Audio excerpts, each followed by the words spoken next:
ఆలోచనలో కూడా అవకాశం లేదండి. ఇంతమంది ఒకే చోట ఒక అమెరికా దేశం కంటే ఎక్కువ జనాలు.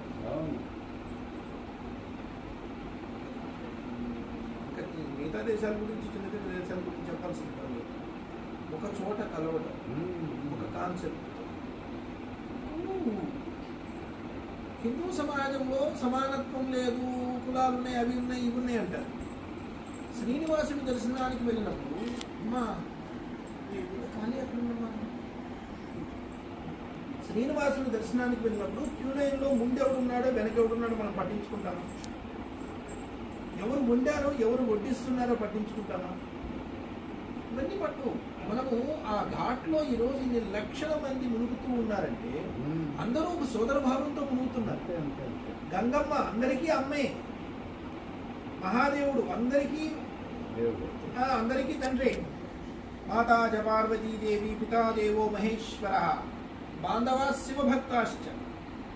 ఈ భావనతోనే మునుగుతున్నారు ఇన్ని కోట్ల మంది. అడిగింది అక్క స్వామీజీని అట్లన్నా మా ఇంటికి సేవకు వెళ్తారండి, ఉద్యోగం చేస్తున్నారు. ఒక్కోసారి ఉద్యోగానికి సెలవు పెట్టి కూడా స్వామివారి సేవకే వెళ్తారు. రండి. దానికి ప్రధానమైనటువంటిది ఏంటంటే వారు సహకరించడం. అంటే ఎక్కడికంటే వెళ్ళలేరు కదా, వీరు కూడా అంతేనండి. ఆ అమ్మ కూడా ఆశ్రమంలో ఏ కార్యక్రమం అయినా వచ్చి సేవ చేస్తారు. ఎన్ని రోజులైనా సరే ఉండి తానే దగ్గరుండి అలంకారం చేసుకుంటారు, సేవ చేస్తారు, అన్నీ చేస్తారు. ఇలాగనే సహకరిస్తారు. అది సేవకులకే అబ్బుతుందేమో స్వామిజీ. హరిద్వార్ నుంచి వస్తూ వస్తూ వాళ్ళ ఇంట్లో అడుగు పెట్టారు, ప్రయాగరాజ్ వచ్చి వీళ్ళ ఇంట్లో అడుగు పెట్టారు. నిజంగా ఆశ్రమానికి వెళ్ళలేదు అప్పుడు కూడా. నేను బలవంతము ఆ మాతాజీ ప్రొద్దుటూరు మాతాజీ వచ్చింది, లేదు వెళ్ళాలా అని చెప్పాను. మీరు పోయినా నేను నడిచైనా పోయి నేను ఎక్కడో చోట పనుకొని ప్రొద్దున నేను బస్సు ఎక్కువ వస్తాను, నేను తప్పితే నేను రాను. అయోధ్య ప్రతిష్ఠ నుండి వచ్చినప్పుడు అయోధ్య నుంచి హరిద్వార్ అయోధ్య ఇంటి దగ్గర సాధ్యం కాలేదన్న. వెనకల కూర్చున్న నైమిషారణ్యం వెళ్ళాం. అక్కడి నుంచి వెనకలు కూర్చొని వస్తే మనకి కాళ్ళు పొడవా, పైకి పెట్టుకొని కూర్చొని విసిగిపోయాం. అందులో స్వామీజీ డ్రైవింగ్. బెంగళూరుకి ఫ్లైట్లో వచ్చి దిగినాము, అక్కడి నుంచి స్వామీజీ డ్రైవ్ చేస్తానన్నాడు. అబ్బాయి కదిరి అబ్బాయి కదా స్వామీజీ. సురేష్ వచ్చాడు, బెంగళూరు నుండి ముల్బాగల్ దాకా సురేష్ వచ్చాడు. అక్కడి నుంచి స్వామీజీ దోస్తానంటారు.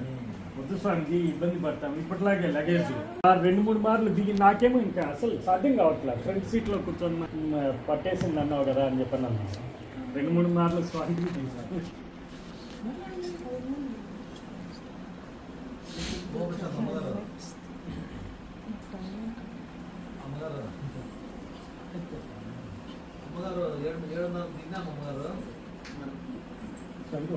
పండు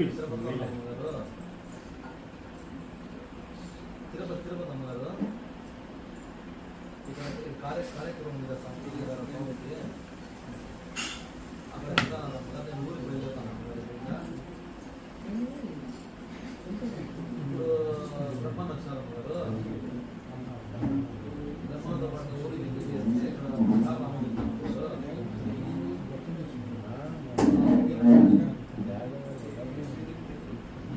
వచ్చేసారు అమ్మగారు. ఇప్పుడు తినేసారు అమ్మగారు.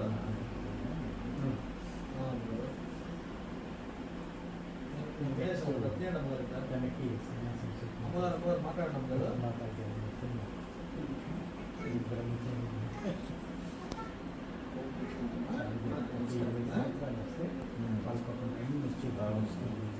నమస్కారం. అప్పుడు ఊళ్ళో వచ్చేసాము, మళ్ళీ దగ్గర వెళ్ళిన తర్వాత నేను చేస్తానమ్మా. సరే నమస్కారం. అమ్మగారు సరే అమ్మగారు.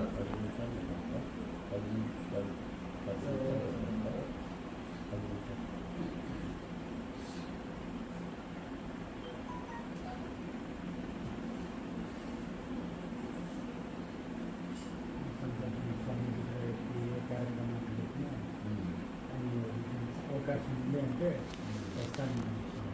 దానివల్ల ఆ సందర్భంలో మీరు కొత్తకోట బి కొత్తకోట ఏ కార్యక్రమం ఉన్నా ఈ 2 కుటుంబాలు ఆశ్రమంలో ఉంటారండి. మీరు కాస్త వ్యాపారము ఇది ఉంది, గోల్డ్ బిజినెస్ చేస్తుంటారు. ఈ షాపులకి హోల్సేల్గా బంగారం మిగతా వాళ్ళందరూ కుటుంబ సభ్యులంతా సెలవులు వచ్చినాయి అనుకోండి, పిల్లలంతా కూడా ఆశ్రమంలో ఉన్నారు. వారేమో రియల్ ఎస్టేట్, వారు గోల్డ్ బిజినెస్. భక్తి మీద ఉన్నారు ఎన్ని దారులలో ఉన్నా కానీ అంతేనండి. ఇప్పుడు అయస్కాంతం ఇనుప మొక్కకి ఎవరు చెప్పారు అంటుకోమని? ఎవరు చెప్తారు? అది సహజమైనటువంటి స్వభావం. ఆ భక్తి ఉంటే భగవంతుని వైపు లాగేస్తుంది. ఇంట్రెస్ట్ లేకపోతే యాడికి పోవాలి? చేయలేం కదా. అది రావటం కూడా ఒక వరం. మనస్సుకు నచ్చకపోతే సేవ, అది సేవ కాదు. ఎవరి కోసమో సేవ చేయలేము. ఒకరోజు చేయగలం. గుర్రాన్ని నీళ్ళ దగ్గరికి తీసుకువెళ్ళొచ్చు కానీ తాగించదు. అది తాగాలి అనుకుంటేనే తాగదు. మనిషి కూడా అంతే. భగవంతుడి మీద అభిమానం ఉంటే